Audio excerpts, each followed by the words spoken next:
Hello, record, audio, and music freaks everywhere. This is Glenn Miller, one of the last boomers left on the face of the earth, coming at you with another video. Before I get started, I got to talk to you record people for a minute. This video is going to be for mature audiences only. If you cannot tolerate a little bit of talk about digital or CDs or something like that, you may want to turn off now. But I promise before I get to the end, it's going to be back to being favorable for you, okay? So just hang in there with me. First thing I want to talk about is a program that I've been messing around with the last couple days called Roon. That's R-O-O-N, Roon.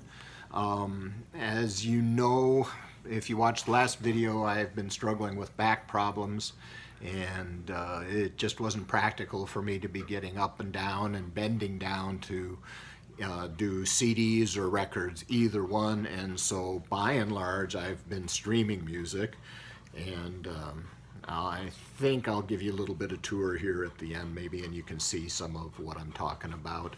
This is also a new house for me, so actually some of it is not going to be stuff you can see now because it was in the old house and so on. But anyway, getting back on topic, Roon. Roon is a kind of expensive program. Well, I mean, you know, expensive.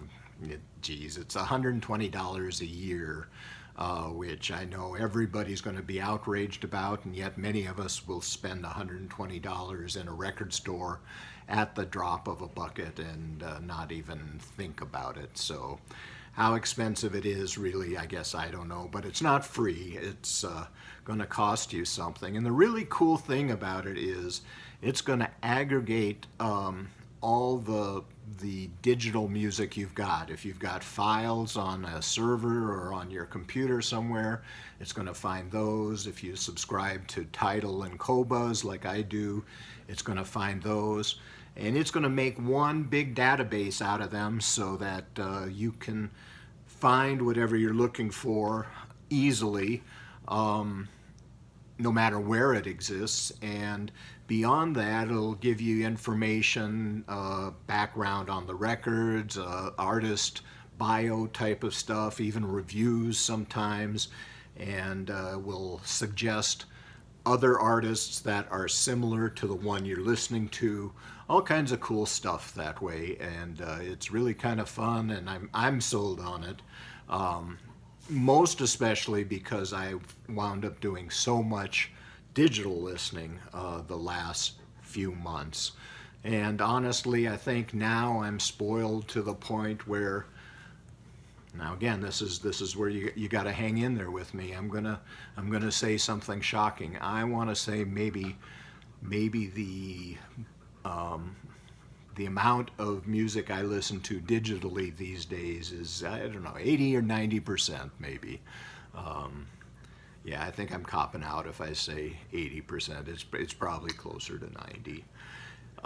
And so, yeah, this Roon thing I'm talking about, piece of software, it works for Mac, it works for PC, it works for Android, it works for Apple iPhones, you know, and it's the most bizarre thing. Besides doing this aggregation I was talking about, I mean, I swear I could be in the kitchen and I could look on my egg beater for a song and it would play it from the dishwasher. I mean, it doesn't matter. You know, if you've got music or computer digital devices anywhere in your house that you know is capable of playing music, you can hook that up via Roon. I've got my server, my computer with my files on it in my bedroom. I can be in the kitchen and I get on my phone and it will play the music that I pick for it out of the speakers I have in my kitchen. And then if I move to the bedroom, I can quickly turn on the music there. I can turn on the music in my whole house if I want to. Sony Sonos is kind of like that, and what is it? NAD's Blue, just maybe Blue, does similar kind of stuff, but the one I happened on is Roon, and the thing I like about it is you don't have to buy special equipment for it. By and large, it'll work with whatever you've got. I've got an ancient DAC, I've got an ancient CD player, I've got an ancient squeeze box, Logitech squeeze box, if you all remember those. I've got a Chromecast audio little thing that Google put out a few years ago, and all of those can be worked with into a Roon ecosystem. So I'm pretty sold on it, and that's my bit about it. However, and here's where I switch over, okay? When I'm listening to Roon, I cannot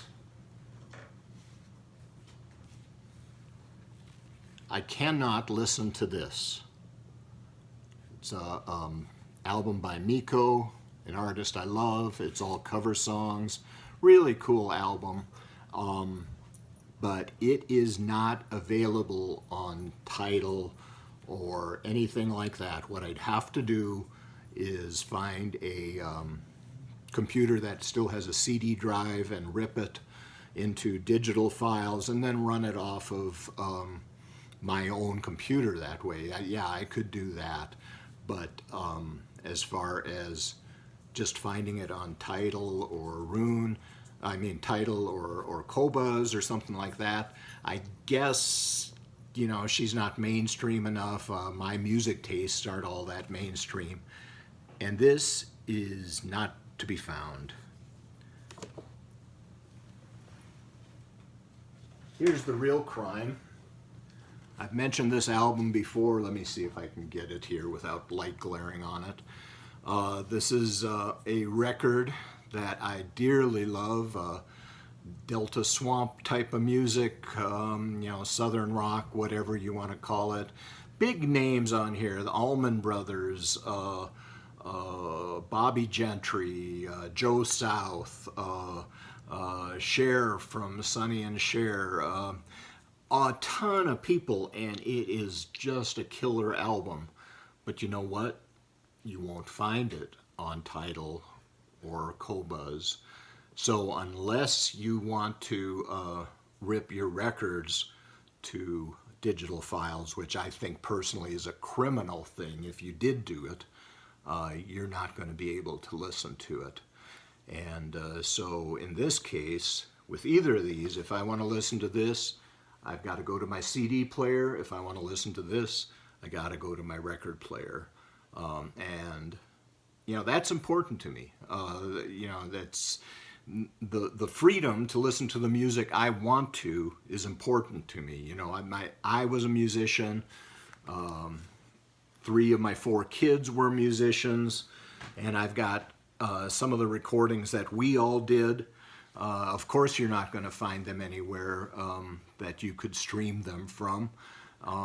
But yes, I do get nostalgic, and I listen to those KU jazz band recordings sometimes of the jazz camp things that I used to take my daughter to in the summer. I listened to their hip hop band. I listened to their to my own punk rock bands and stuff like that. And I can't do that on, in that case, cassette tapes sometimes unless I've burnt them. But here's the real thing.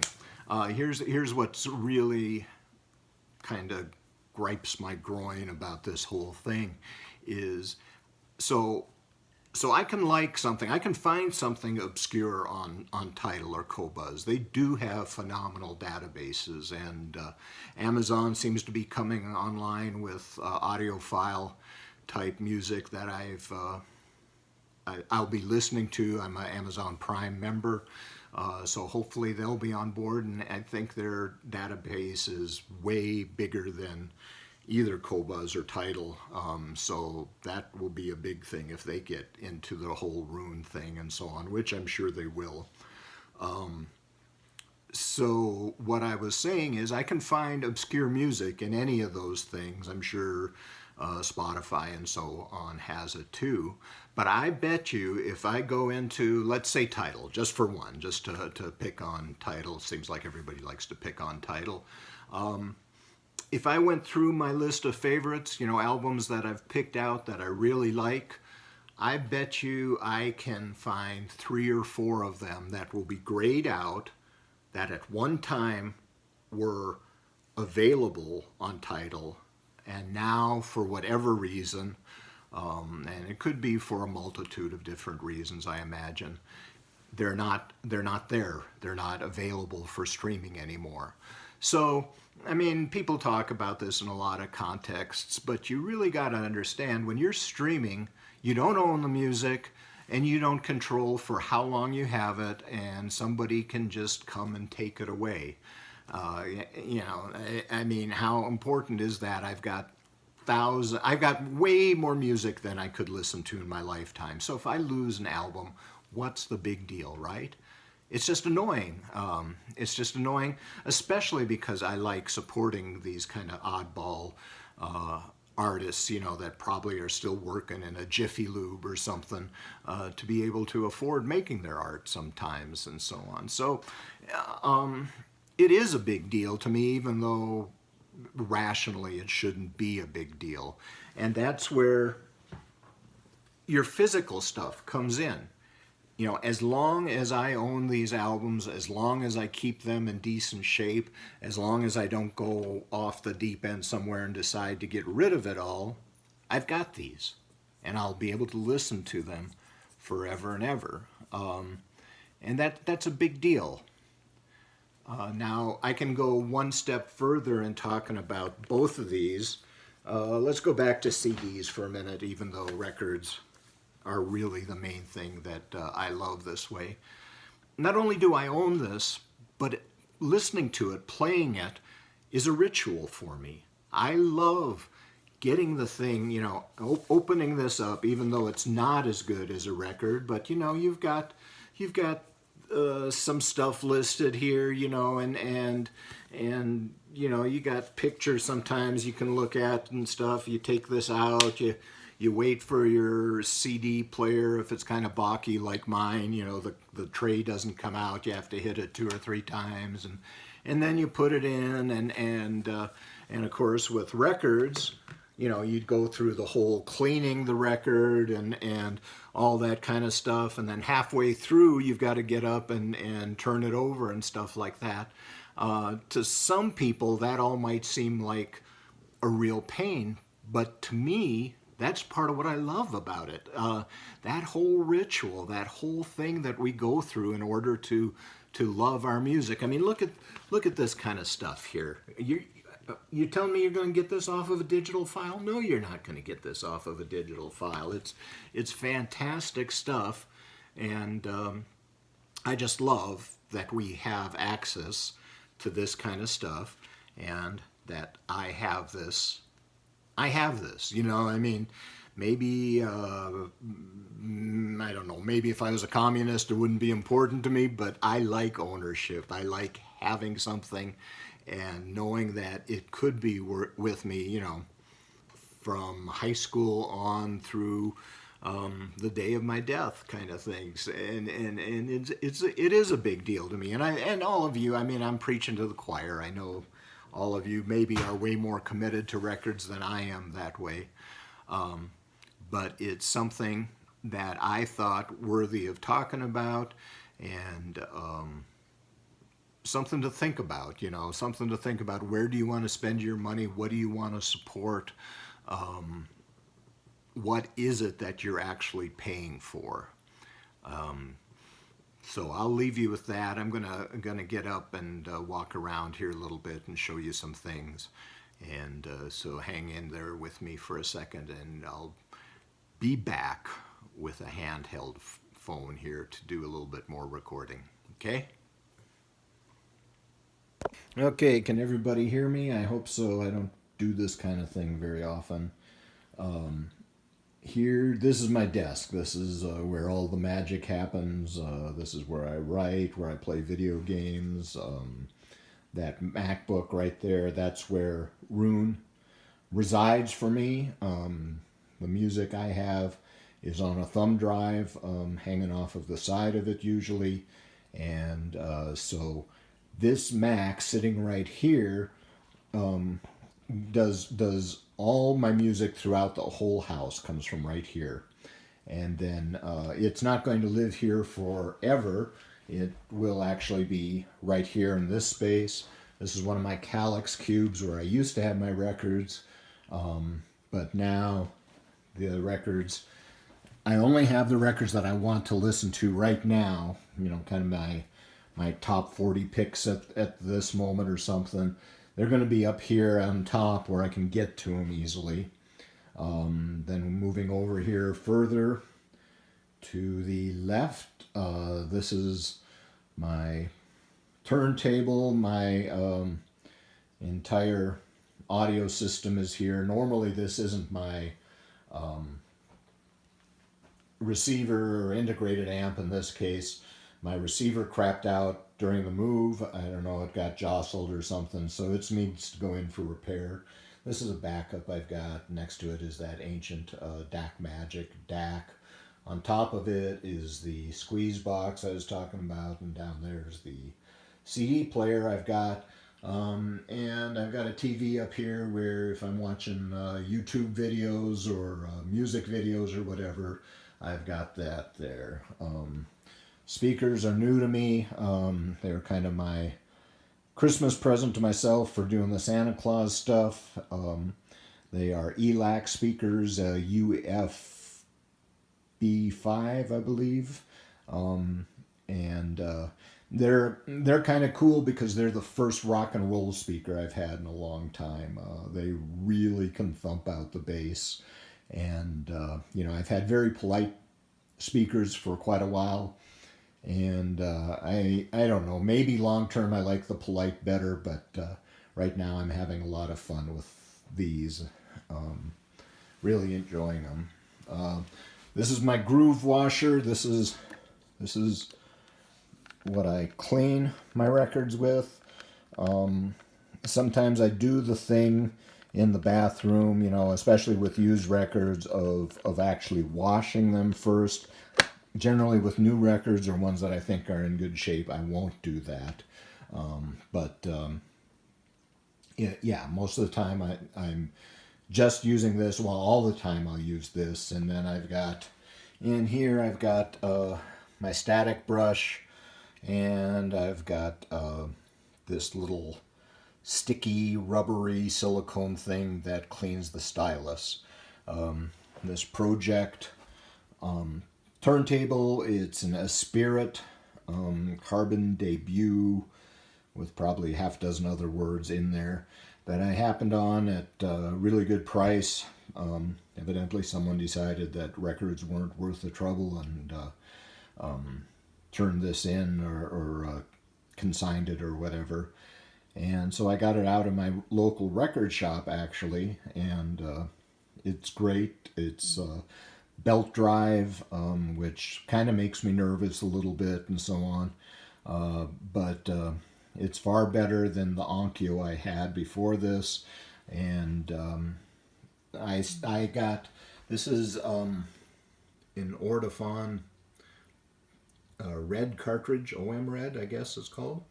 And it came with the turntable. It's good enough that I haven't changed it out yet, and I've had this turntable for about a year. It's actually the present I got myself last year about this time. And so usually I would have changed out that cartridge to, what have I got, a Nageoka or something like that. That probably ultimately I like the sound of better. This one's a decent sounding cartridge. I wanted to give it a good try, and probably about now I'm going to switch out to the other cartridge and see what the difference actually is. Over here, This is, notice I've got, let me get back here. So that's another one of the Calyx Cube things. My CDs always kind of resided there, behind or on top of, below the Reagan Bush hat there. That always kind of sat on top of the Calyxes. And but this tower of CDs, that isn't quite filled in yet, those, it was on the ground, and since I can't really do the bending and stuff anymore, I got it up on top here. And reaching up is a whole lot better than reaching down, so that's the way I'm going to get to my CDs. Over here, right now I've got a bunch of milk crates. Hopefully I'll be able to get a Calyx, just a long row of, I think, 4 boxes or whatever it is. And on top of there, excuse me, these 3 boxes here that you see, and I think I got one more probably in the basement, of records. I think that's where they're going to live. Now this is a south-facing window. I'm a little nervous about heat and light and stuff. So I'm going to keep those records kind of archived in the boxes like that and covered. I'm going to keep the blinds closed. They split so I can have the upper ones open and have the bottom ones closed. And I'll only switch out records, a dozen of them or so, with the ones I've got here, and kind of rotate that way. So these are the ones I'll actually be listening to. These are the ones that are kind of my repository and stuff. And this here, you may think is a bed, but it's one of those fancy beds. We don't call it a hospital bed. We call it an adjustable bed. And see, it goes down. You see it going down there? Voila. So this is actually now in place of my lazy boy. This is my listening chair, and besides my sleeping place. And so this is where I'm at when I'm playing Qobuz. I can, with my phone, lay here in bed and control the music that's over there on my computer and listen to it right here, and adjust the volume, all that kind of stuff, without having to get up and so on. So, and I can adjust the angles. I've got this whole room that I've got here now is kind of based around the stereo. So I've kind of got the geometry of the speakers where I want them to be. I've got the bed, when it is angled up like this, brings me far enough into the room that I'm getting decent sound that way. So everything is kind of positioned, excuse me, about as good as I know how to do it. And so yeah, that's how I listen to records these days. And I'm excited because I'm able to listen to records again. Moving here for us was all about getting my bedroom on the main floor. And besides that, it was about downsizing. The kids are all off on their own now. We didn't need nearly as big a house as we had. So now we've got a small patio home. Before, everything, when you talked about my music equipment, recording equipment, motorcycles, and office and so on, everything, I had 3 rooms going really just to myself. Now I've got this one room to try and fit everything into, and I'm still trying to figure out how to make that work completely, but I'm really happy with where I've got it right now, and honestly, it's more functional than the 3 rooms were. 3 rooms and a garage bay, actually, in the old house. So yeah, that's Command Central here. That's my spiel about listening to streaming music, and the real joy of it is I am able now to get at my physical music and listen to that as well. and I certainly do enjoy that. Usually what I do is I'll listen to an album or two, and then when I'm getting sleepy, I'll switch over to streaming and finish the night that way. And speaking of finishing, I'm going to call that a video. I imagine this one ran pretty long, but so it goes. Y'all have a good week, and we'll talk to you soon. Bye.